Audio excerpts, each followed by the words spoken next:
Saudi Saudi আরবে তোমার কি অবস্থা? সৌদি আরব আছি, আলহামদুলিল্লাহ ভালো আছি। আপনার কি অবস্থা? এই তো আলহামদুলিল্লাহ। তোমার ইনকাম সোর্স কেমন? ইনকাম তো মাশাল্লাহ ভালোই, খারাপ না। মাসে 2 লাখ 3 লাখ টাকা ইনকাম করতেছি, আর কি লাগে। তুমি জীবনে ভাবছো তুমি এটা কাম করো ভাই সৌদি আরবে? যাক, এটা করে লাভ নাই। এখন কি কাজ করি না করি, কাজ তো কাজই। এখন কাজ করতেই হইব, কাজের উপর কোনো ওষুধ নাই। কর্ম তো কর্মই। হ্যাঁ, হালাল পথে থেকে তুমি 2 টাকা কামালে আলহামদুলিল্লাহ নাকি? কাজের উপর কোনো ওষুধ নাই, কাজ হচ্ছে সবচেয়ে বড় ওষুধ। কাজ করতেই হইব। না, এটা কি তোমার ডিউটি নাকি বসে থাকা? না, ডিউটি এটা না, ডিউটি তো কাজ চলতেছে উপরে, আমি আছি নিচে। যাক, মানে বাড়িতে কি জানে তুমি এই কাজ করো?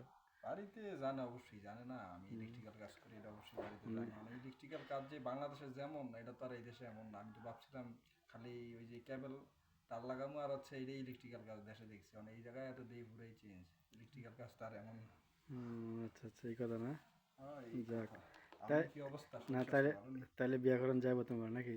বিয়া তো বয়স হয়েছে, বিয়া তো করতে হইব আর অবশ্যই। তুমি না মাঝে মধ্যে কও ভাই এসব যদি জানে যে মেয়ে পক্ষ যদি আমি এই কাজ করি তাহলে বউ দিত না। কথা কি সত্য? না, এটা আসলে সত্য না, এটা তো দুষ্টামি করি। বউ দিত না গেলে কি কইলেন এটা? এটা কথা কইলেন।